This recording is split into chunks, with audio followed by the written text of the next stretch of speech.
these are some of the characteristics. These are true of all of us, all human beings, but especially the first three are especially true. Maybe the first four are especially true of children. These characteristics are so strong in children, and why are they so strong in children? And my argument is because over the course of human evolution, those children who came into the world with these characteristics survived and thrived because they educated themselves. Those children who didn't come into the world with these characteristics didn't. So basically, these are characteristics that all normal children are born with and have been born with for hundreds of thousands of years, most likely. The first characteristic I've listed here is curiosity.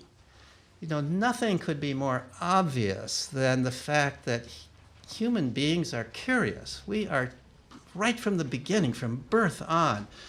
Aristotle, in his treatise Metaphysica, The Origin of Knowledge, the very first sentence that Aristotle wrote in that treatise was, "Human beings are naturally curious about things." What could be more true than that? Little infants, that almost the day they're born, will look longer at something new than at something they've already seen. They're already trying to figure out the world around them. As they go a little bit older and they begin to become mobile in one way or another, whatever mobility they have, they use it to explore the world around them. They explore with their mouth, and they explore with their hands, and then when they can crawl to things, they crawl to things to explore them. Whatever you put in front of them that's new, they want to know what they can do with it. That's the most important thing they want to know. What can I do with that thing? What are the properties of this thing? They'll drop it on the floor to see what will happen if it drops on the floor. They'll push it over and spill it to see what happens there. We can't stop them from exploring. They're little scientists, just driven to understand the world around them. So that's curiosity. And this curiosity, I would argue, does not end at the age of 4 or 5, although we can quash it when we put them into a situation where their questions no longer count. When what counts are the questions of a curriculum that are not their questions, and very often they're not even the questions of the teacher or even of anybody else in the school. They're just questions of the curriculum.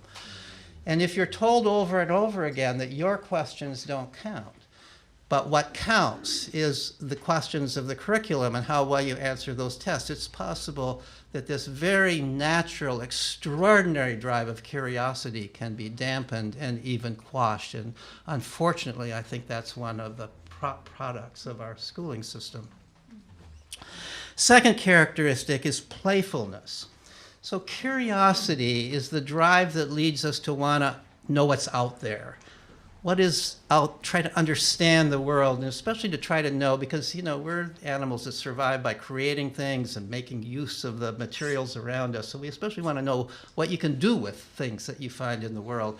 So that's what curiosity is for. Playfulness is to develop skills. Playfulness is nature's way of ensuring that young mammals of all kinds, because all young mammals play, will practice those activities that they have to become good at.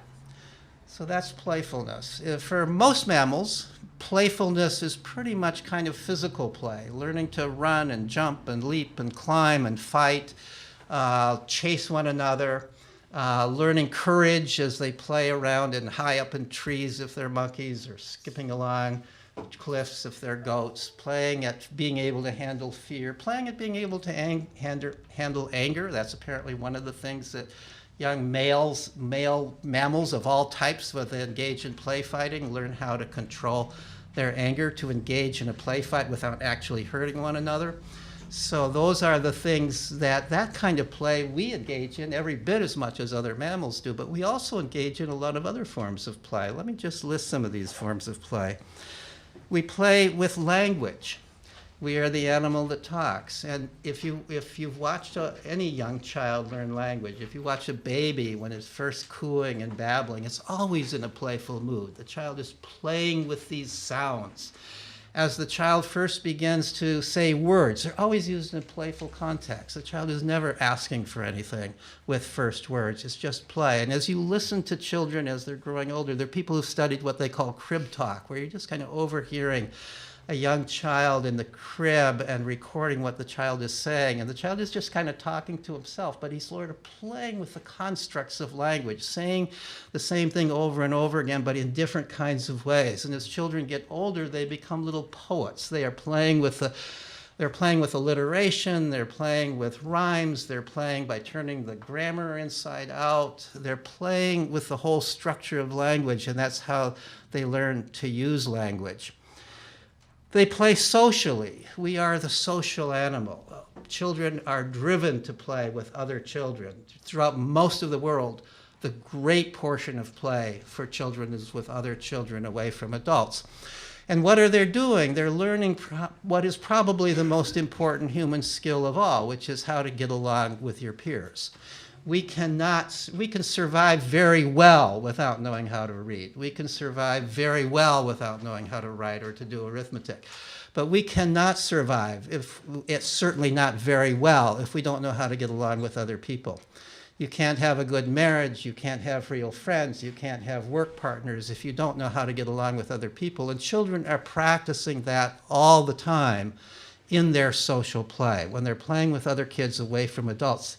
And as I'm going to emphasize as we go along, away from adults is a key part of it, because if adults are there solving their problems, adults are there picking them up when they fall and so on and so forth, they're not learning to do these things. They're not learning how to negotiate themselves with their peers. They're not learning how to deal with minor bullying and overcome it. They're not learning how to compromise and negotiate, which is what children, throughout most of the world, children are playing huge amounts of the time, and they are practicing those kinds of skills whenever they are playing. Children everywhere in the world, when they are free to play at what's called constructive play, building things. We are the animal with opposable thumbs. We're the animal that survives by building things. We build tools, we build means of conveyances, we build shelters to live in. We've always done that. And so children are practicing when they're playing constructive play, whether they're building with blocks or they're building with sand or they're building with mud or whatever it is, they are practicing building things, using those opposable thumbs, using their hands to construct something, but also using that portion of their brain that controls the hands, the idea of having something in your head, an image in your head that you're trying to build, and then to go ahead and build it, a very basic human skill that children all over the world practice whenever they have, when they're free to do so. And then in every culture, there are also games with rules, games that have, I would argue that all play has rules. All play is structured, all play has implicit rules at least. But some play has more formal rules, where the rules are actually stated out. In our culture, they may be written down, and they're passed along from generation to generation. Well, human beings, unlike other animals, we all, no matter what society we live in a society that has rules. The rules may be more or less formal, but there are rules. There are clear rules. In some cultures, they would be called taboos, things that you can't do, and other things that you pretty much must do. And so it's not surprising that children all over the world play games with rules. What are they doing? They're practicing following explicit rules, where the job is to behave in certain ways where you cannot step out of the bounds of what those rules are. Children play all over the world, they play imaginative games. Really all play involves imagination, but some play, it's more obvious that it involves imagination than other play. Think of little children playing superheroes or playing house or they're imagining themselves being a particular role. And then they're saying, if I'm that role, what does that mean? How do I have to behave if I'm that role? And they imagine themselves in a certain scene, and they're creating the scene, they're creating a narrative, they're creating a pretend world, and then they're living within that pretend world. What are they doing when they're doing that? In addition to all the social learning, the negotiation that goes on as they choose what roles they're playing and so on, the other thing that's going on is that they are practicing the highest form of human thought. Human thought our thinking differs from that of other animals by virtue of the fact that we can think of things that aren't there. We can think of things even that never were, but maybe could be. We can think of tomorrow that never happened. We can develop hypotheses to explain phenomena. This all involves imagination. All of the great thinking that we think of, that we attribute great thinking to, whether it's to scientists or whoever it is, involves imagination. Well, isn't it interesting that children throughout the world are constantly practicing the use of imagination and being consistent within that imagined world as they work out the details of that imagined world? Isn't it interesting that natural selection has created kind of, if you think of it as God, it would be a higher being who said, wow, these are all the things that human beings have to learn. So let's put in the heads of little children an extraordinary drive that's going to make them practice all these things. Well, in my way of talking, it's not God, it's natural selection over the course of a long, but it doesn't matter. If one wants to call it God, I'm very happy with that. Doesn't matter what framework you're thinking about this, but it's just so remarkable that every child, every normal child, has the drive to practice the very skills that are most important to learn if you're going to grow up to be a functioning, effective human being. They also, children, as part of constructive play, children play with tools in every culture, but the kind of tools, they want to play with the tools that are the real tools of the culture. So in a hunter-gatherer culture, it would be bows and arrows or digging sticks or fire or knives. In our culture, computers, of course. Why wouldn't it be? Why wouldn't every 2-year-old want to play with computers? Of course they would. And what a mistake we make if we try to take it away from them, because just like those little kids in a hunter-gatherer culture that need to begin even early, and they know in their bones they need to begin how to use the tools of their culture, children come into our culture knowing in their bones that they need to become good at the tools of our culture. And it's not surprising to me that whenever there's a new technology, it's the children who learn it so much more quickly than the adults do, and who really incorporate it into themselves. They are growing up for their world, not for our world. They're growing up for their world, and they are attracted to whatever are the new tools. They're at the cutting edge of learning to use the new tools, and we have to understand that that's part of the natural educative process. Computers are new, but the drive to look around and see what are the tools of your culture and to gravitate to that and to play with that and become good at that, that's as old as human beings are. So that's play. The third characteristic of children and human beings everywhere is sociability. The drive to know what others know and share what you know. The drive to connect with other people. As I already said, we can't survive without other people. And one of the reasons we can't survive without other people is we need other people's knowledge.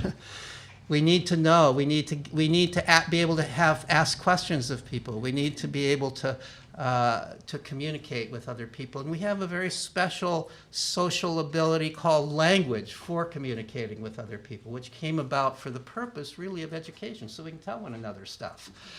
And children, even as soon as children really have mastered education, mastered language, they're already asking questions.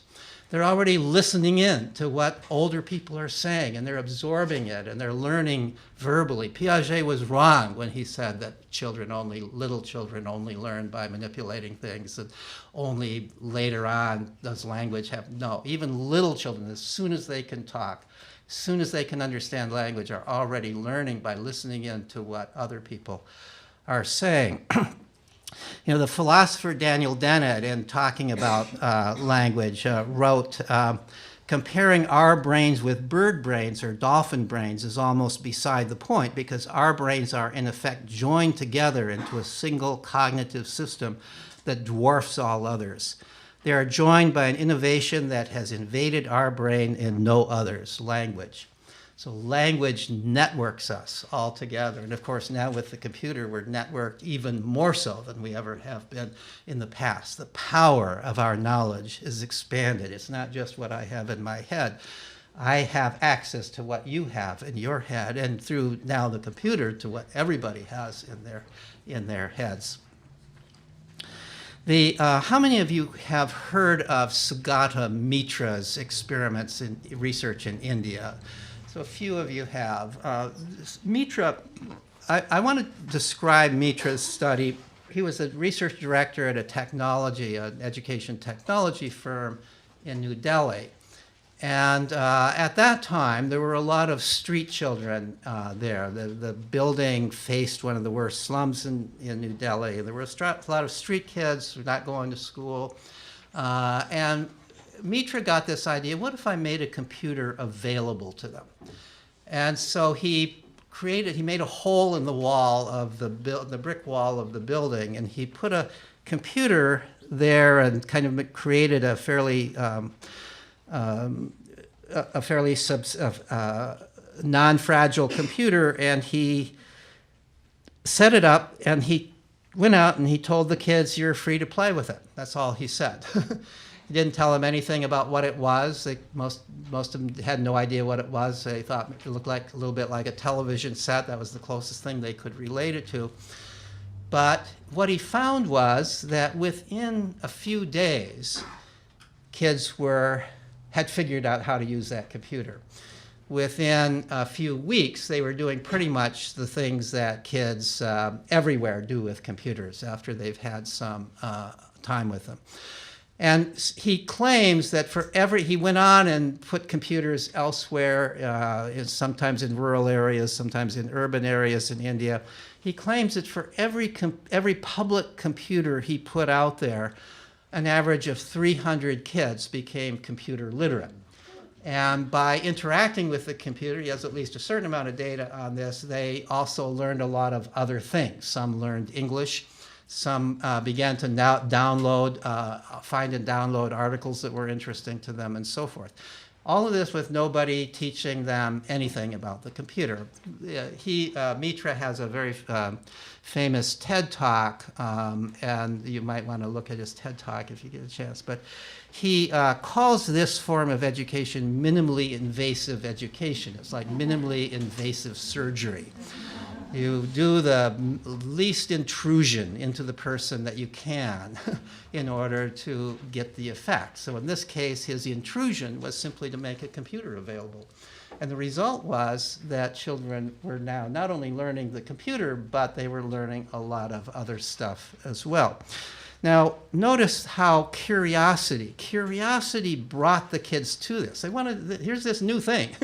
They wanted to know what they could do with that. So they came up and they explored it. And, I'm imagining that somebody put their hand on the trackpad and they found something moved on the screen. Oh, wow. And then maybe they tapped and the screen changed. And this was very exciting. But it wasn't just one child who came to the computer. It was a lot of children, because they're social. They all play together. So one child's discovery was the discovery of everybody. Once they got good at something through exploring it, once they figured out what they could do, then they played with that thing. And playing with that thing is how they develop skills. So they might have discovered the paint program, and now they were playing at painting pictures on the computer. That was one of the first things they did. Or they might even just be playing at downloading stuff, finding the game is what all can we find here? What are the new things that we can find? So curiosity would lead them to discover the properties of the computer. Playfulness would lead them to become good at using the properties of the computer. And sociability is what led one person's discovery to be many people's discovery. So imagine that there were maybe 6 or 7 or 8 kids crowded around the computer. They all, one person discovered this, they all discovered. And then, of course, they all wanted to do it. But one of these kids would know another group of kids and go over and tell them about it, and they'd come over and tell it, and pretty soon 300 kids know this. This is how education works when children are free. This is how education works when the natural means of educating yourself can be used. How old were those kids? They varied, according to Mitra, from anywhere from 5 up to around 14. That tended to be the ages of the kids who would come around. So the fact that they were age mixed also played a role in this. I'm going to talk about the value of age mixing later on in the talk. So let me go on to the fourth characteristic here that I've got listed under educative instincts, willfulness. Children are willful. The drive, you could call it the freedom drive, if you will, the drive to do what they want to do and not what we want them to do. And this is a problem in school. But it is a basic force, a basic positive force for self-directed education, because each person, we come into the world knowing that even though we're social people, and even though we depend upon one another, ultimately we have to be in charge of our own lives. Ultimately we have to be.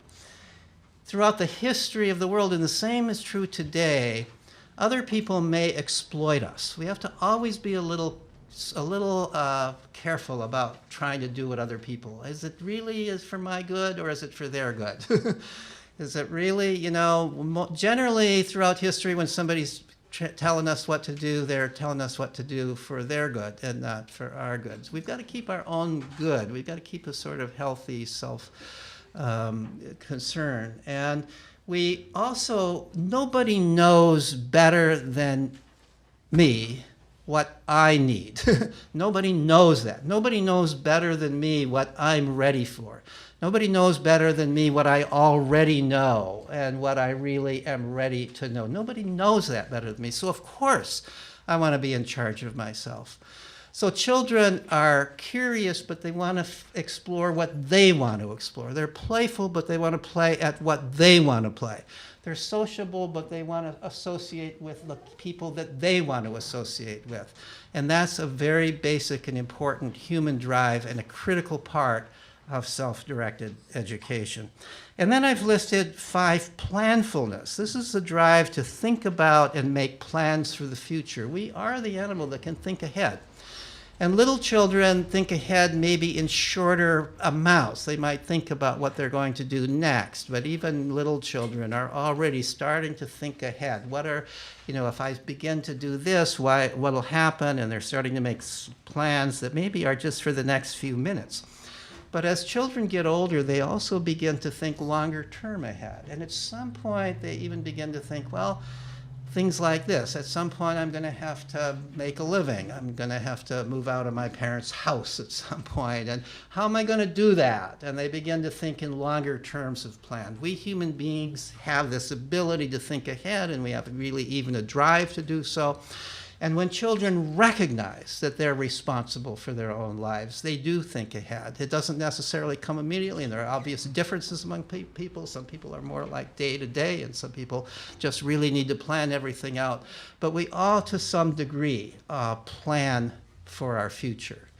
So that is another part of what I would say are our basic drives, basic instincts for self-directed education.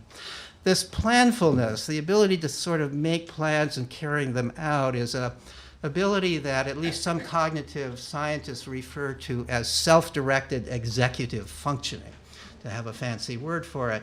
And they've actually developed a test of it. You can find tests of everything. So they've developed a test of this. And a couple of years ago, researchers at the University of Colorado in Boulder did a study. It was actually, maybe you've heard of it, it was sort of reported on a fair amount in the popular press. They looked at 6-year-old children, and they assessed by interviewing the parents the degree to which these children had a lot of time to play and explore on their own versus to what degree were they more or less under adult guidance and control all the time. And what they found was that those children who had more free time to play and explore, figure out their own things, were much better on average in this test of self-directed executive functioning than those children who were more controlled by adults. So adults may think they're putting their kids into a lot of classes and teaching them a lot of stuff in order to make them smarter, but in reality, at least by this measure of smartness, those children who had more time to figure things out on their own were scoring higher on this ability, which seems to be, according to the researchers in this area, pretty basic ability, the ability to think things through, to solve problems that are important to you to solve.